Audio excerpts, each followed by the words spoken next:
Sihori police સ્ટેશનમાં 4 ઇસમો વિરુદ્ધ ફરિયાદ દાખલ। રાનેર ગામના એક ઇસમ પાસેથી ઠગાઈ કરી 3,32,000 પડાવ્યા હોવાની 4 ઇસમો વિરુદ્ધ ફરિયાદ દાખલ, જેમાં પરમાર ધવલભાઈ, પ્રવીણભાઈ, વિજયભાઈ વાલમિયા પરમાર, કિરણભાઈ પરમાર તેમજ એક અજાણ્યો ઇસમ સહિત 4 ઇસમો વિરુદ્ધ સિહોરી પોલીસ સ્ટેશનમાં ગુર નંબર 11 19 50 44 250 50 420 25 બીએનએસ કલમ 316 254 મુજબ ગુનો દાખલ થયેલ છે। ફરિયાદી વિજુભા ઉદયસિંહ જાદવ, ઉંમર વર્ષ 26, રહે રાનેર, તાલુકો કાંકરેજ, જિલ્લો બનાસકાંઠા। વાત કરીએ તો જાદવ વિજુભાને પશુપાલનની લોન આપવાનું કહી લાલચ આપી 4 ઇસમોએ 3,32,000 પડાવ્યા। તે પાલનપુર બિહારી બાગની સામે આવેલ એકતા ફાઇનાન્સમાં આવેલ હોય, જેમાં પશુપાલનના ધંધા માટે લોન આપવાની લાલચ આપી હતી।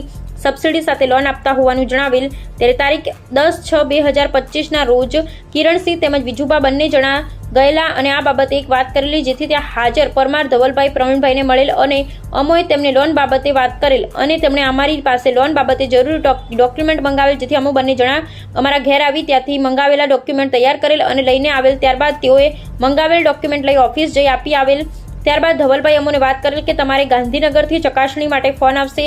અમારી પાસેથી ₹12,000 લોગિન ફી માટે માંગેલ, જે રોકડા આપેલ। ત્યારબાદ ઘરે વિઝિટ માટે કોઈ અજાણ્યા ઇસમ મોટરસાઇકલ નંબર GJ08 DHD 09692 લઈને આવેલ અને વિઝિટના ફીના ₹10,000 લીધેલા અને તે ફોટો પાડી ગયેલ। ત્યારબાદ ધવલભાઈ બંને જણાને કહેલ કે તમારે એક ખાતામાં 40 લાખ તથા બીજા ખાતામાં 40 લાખ એમ કુલ મળી 80 લાખ મંજૂર થશે અને આ પૈસા ઉપર તમારે 40% સબસિડી મળશે તેવી લાલચ આપેલી અને કહેલ કે 40% સબસિડીનું તમને 5% કમિશન આપવું પડશે અને કમિશન પેટે અમારી પાસેથી 2 લાખ માંગેલ। અમે અમોને પાલનપુર આવવાનું કહેતા વિજુભા તથા કિરણસિંહ બંને જણા રોકડા 2 લાખ લઈ એરોમા સર્કલ ઉપર આવેલ અને ત્યાં ધવલભાઈ સ્વિફ્ટ ગાડી લઈ અમારી પાસે પૈસા લેવા આવેલ, જે સ્વિફ્ટ ગાડી નંબર GJ08 CS 7304 આ નંબરની ગાડી લઈને આવેલ। અમોએ 2 લાખ રોકડા આપેલ, જે બાબતનો વિજુભાઈ વિડીયો ઉતારેલ। ત્યારબાદ ફરીથી ધવલભાઈ સબસિડી પેટે મારી પાસે 10,000 માંગેલ, પરંતુ મારી પાસે પૈસા રોકડા ન હોવાથી ₹5,000 ટ્રાન્સફર કરેલ। ત્યારબાદ તેમને ફરીથી કહેલ કે તમારી લોન પાસ થઈ ગયેલ છે, જેથી તાત્કાલિક 50,000 લઈ પાલનપુર એરોમા સર્કલ પાસે લઈ આવવાની વાત કરી।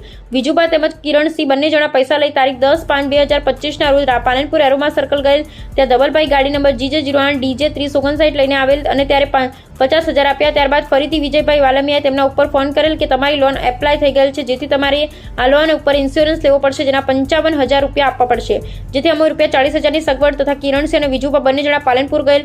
વિજયભાઈના કહેવાથી મોબાઈલ ઉપર ફોન આવેલ અને તેઓ અમારી પાસેથી ₹40,000 રોકડા લઈ ગઈ અને ત્યારબાદ આ લોકો એમણે કહેલ કે તમારી બાકી ₹15,000 લઈ ગાંધીનગર એગ્રીમેન્ટ કરવા આપવું પડશે।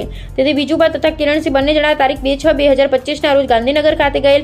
ત્યાં અમને વિજયભાઈ વાલમિયા પરમાર તથા કિરણભાઈ પરમાર મળેલા અને તેઓ અમને એક ઓફિસ લઈ ગયા। ત્યાં કાગળિયામાં સહીઓ કરાવેલી અને આ વિજયભાઈને અમોએ 15,000 રોકડા આપેલ। ત્યારબાદ આ લોકો અમારી લોન બાબતે પૂછપરછ કરતા કોઈ જવાબ ના આપતા અમે તેમની ઓફિસ પાલનપુર જઈ તપાસ કરતા ઓફિસ બંધ કરી દીધેલ હોય ને આ 4 જણાના મોબાઈલ ઉપર ફોન કરતા કોઈ જવાબ આપતા ન હોય ને અમને ધમકી આપતા હતા। અમારી પાસેથી ₹3,32,000 ની ઠગાઈ કરેલ, તેની અમે સિહોરી પોલીસ સ્ટેશનમાં ફરિયાદ નોંધાવેલ। તેની તપાસ સિહોરી પોલીસ ચલાવી રહી છે। અહેવાલ જયંતિભાઈ ઠક્કર, MD।